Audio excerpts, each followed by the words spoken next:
এর প্রভাবে গতকাল অলরেডি অনেকটাই থান্ডারস্টর্ম অ্যাক্টিভিটি, ঝড় বৃষ্টি হয়ে গেছে অনেকটা।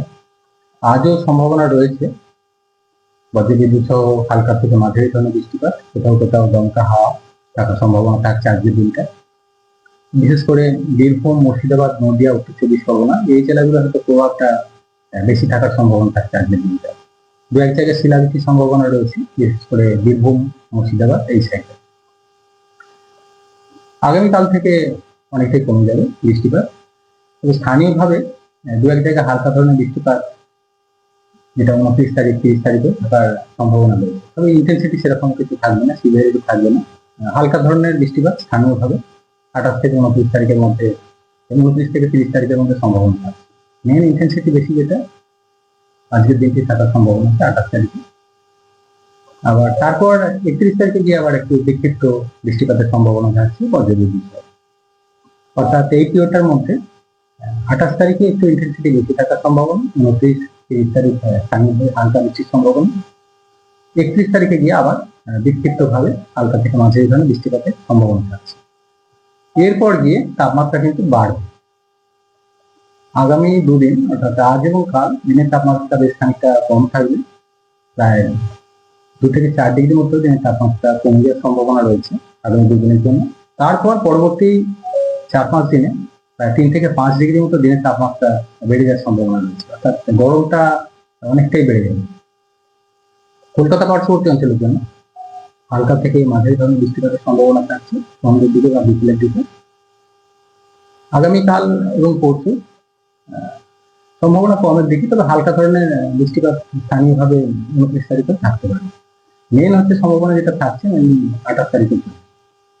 তারপর আবার 31 তারিখে গিয়ে কিছুটা বিক্ষিপ্ত বৃষ্টিপাতের সম্ভাবনা থাকছে কলকাতা পার্শ্ববর্তী অঞ্চলের জন্য। কলকাতা আজকে সম্ভাবনা, আজকের জন্য কিছুটা সম্ভাবনা থাকছে মেনলি বিকেলের দিকে বা সন্ধ্যের দিকে, তবে ইন্টেন্সিটি অনেকটাই অলরেডি হয়ে গেছে আগামীকাল রাষ্ট্রের দিকে।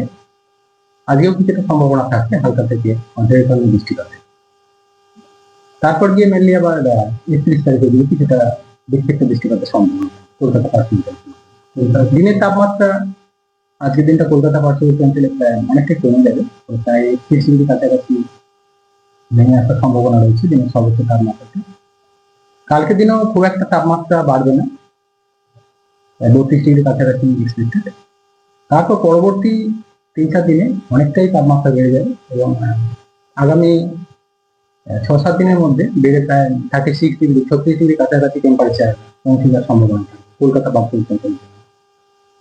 পশ্চিমের জেলাগুলোর তাপমাত্রা আরো খানিকটা বেশি থাকবে কলকাতা থেকে, 38-39 ডিগ্রি কাছাকাছি টেম্পারেচার পৌঁছে যাওয়ার সম্ভাবনা রয়েছে আগামী 6-7 দিনের মধ্যে। অর্থাৎ এই যে বৃষ্টিপাতের যে স্কেলটা চলছে এটা থেমে গেলে তারপরেই তাপমাত্রা উল্লেখযোগ্যভাবে বেড়ে যাবে। গরম অস্বস্তিকর ওয়েদার থাকবে এপ্রিলের প্রথম। উত্তরবঙ্গের জন্য আগামী 24 ঘন্টায় ইন্টেন্সিটি কিছুটা বেশি থাকার সম্ভাবনা রয়েছে। দু এক জায়গায় দমকা হওয়া 50 থেকে 60 কিলোমিটার প্রতি ঘন্টায় থাকার সম্ভাবনা, বজ্রবিদ্যুৎ সহ বৃষ্টিপাত। দু এক জায়গায় ভারী বৃষ্টির সম্ভাবনা রয়েছে মেনলি জলপাইগুড়ি, আলিপুরদুয়ার এই জেলাগুলো।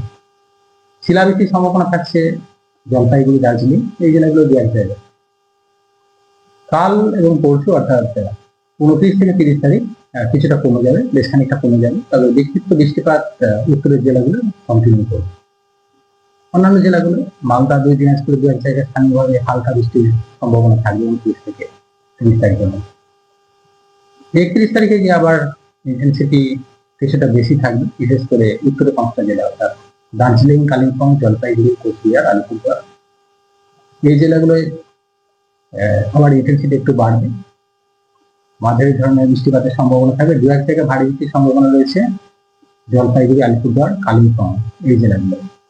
সাথে দমকা হওয়া সহ বজ্রবিদ্যুৎ সহ বৃষ্টিপাতের সম্ভাবনা 31 তারিখ। তাপমাত্রা উত্তরবঙ্গের জন্য আজকের দিনটা বেশ খানিকটা কমে যাবে মেঘলা থাকার কারণে। তারপর পরবর্তী সময় ধীরে ধীরে একটু বাড়বে তাপমাত্রা, তবে তাপমাত্রা বৃদ্ধি যেটা বলা হচ্ছে মেনলি দক্ষিণবঙ্গে বেশি বাড়বে, এই স্টাইলটা বেড়ে গেলে বৃষ্টিপাতটা থেমে গেলে। মৎস্যজীবীদের জন্য আগামী 24 ঘন্টার জন্য সমুদ্রের মধ্যে নিষেধ করা হয়েছে, সতর্কতা রয়েছে, কারণ সমুদ্রের মাঝে মধ্যে দমকা হাওয়া থাকার সম্ভাবনা রয়েছে। সেই কারণে আগামী 24 ঘন্টার জন্য মৎস্যজীবীদের মধ্যে যাওয়ার অভিজ্ঞতা। এখনই তাপপ্রবাহের মতো সিচুয়েশন তৈরি হয়নি, তবে মনিটর করা হচ্ছে। তাপমাত্রা উল্লেখযোগ্যভাবেই বাড়ার সম্ভাবনা থাকছে, বিশেষ করে আগামী 6-7 দিনের মধ্যেই পশ্চিমের জেলাগুলো 38-39 ডিগ্রির কাছাকাছি কোথাও কোথাও টেম্পারেচার পৌঁছে যাবে। কলকাতা পার্শ্ববর্তী অঞ্চলের জন্য আগামী 6-7 দিনের মধ্যে প্রায় 36 ডিগ্রির কাছাকাছি তাপমাত্রা পৌঁছে যাবে। গরম অস্বস্তিকর ওয়েদার এপ্রিলের শুরুতেই থাকার সম্ভাবনা আছে।